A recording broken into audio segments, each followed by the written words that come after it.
Baxıram mətbuatda özünü gey adlandıran, homoseksual adlandıran bir şəxs bizim xalq artistindən Rasim Balayevlə söhbətində Rasim Balayev ona mən müsəlman, həmin adam özünü müsəlman adlandırır, amma xalq artisti deyir ki, mənə görə sən müsəlman deyilsən. Niyə?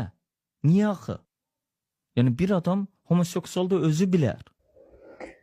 Bu mənim bu insanla, bu şəxslə bağlı çəkdiyim sonuncu videodur. Bundan sonra bununla bağlı heç bir video çəkməyəcəm. Çünki əlimdən gələn qədər bunun kim olduğunu ortaya qoymağa çalışdım və sonda bu insan artıq geylərin, transların arxasında durur. Onların etdikləri işin normal bir iş olduğunu və sadə bir günah etdiklərini deyir. Allah Lut qövmünü, Lut peyğəmbərin qövmünü bu işə görə həlak edib. Və Quran-ı Kərimdə ayə var. Əraf surəsi 81-ci ayədə buyurulur. Siz qadınları atıb şəhvətlə kişilərin üstünə gəlirsiniz. Siz doğrudan da həddi aşmış bir tayfasınız. Və Əraf surəsi 84-cü ayədə buyurur ki, onların üstünə yağış yağdırdıq. Bir gör, günahkarların axırı necə oldu. Əgər Lut qövmü haqqında maraqlanmaq istəsəniz, girib YouTube kanalında daha ətraflı maraqlana bilərsiniz. Bir ilahiyyatçı ki, insanları pis yola çağırır, insanlara günahın çox sadə bir şey olduğunu göstərir. O ilahiyyatçı sizi uçuruma aparmaq istəyir.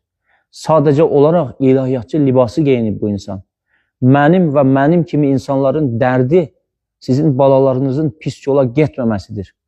Biz istəyirik ki, sizin balalarınız düzgün böyüsün. Biz istəyirik ki, sizin balalarınız kişi kimi böyüsün. Qızlarınız normal qız kimi böyüsünlər. Ana kimi böyüsünlər. Balalarınız narkotikə üz tutmasın, pis işlərə üz tutmasın. Əxlaqsızlığa üz tutmasınlar. Qumara, zinaya üz tutmasınlar. Bu insan bir dəfə olsun gənclərimizi pis işdən çəkindirməyib. İşi gücü ancaq həcc ziyarətinə getmək lazım deyil. Quran-ı Kərim düz tərcümə olunmayıb. İçki içmək haram deyil. Zina etmək haram deyil. Və sonunda da gəlib, geylər özü bilər. Kim kimlə istəyər, yaşayar, cəmaatın cinsi həyatına qarışmaq olmaz. Bundan sonra yol sizindir. İstəyirsiniz, onun arxası ilə gedərsiniz. İstəyirsiniz, Allahın qoyduğu dini düzgün təbliğ edənlərin arxası ilə gedərsiniz.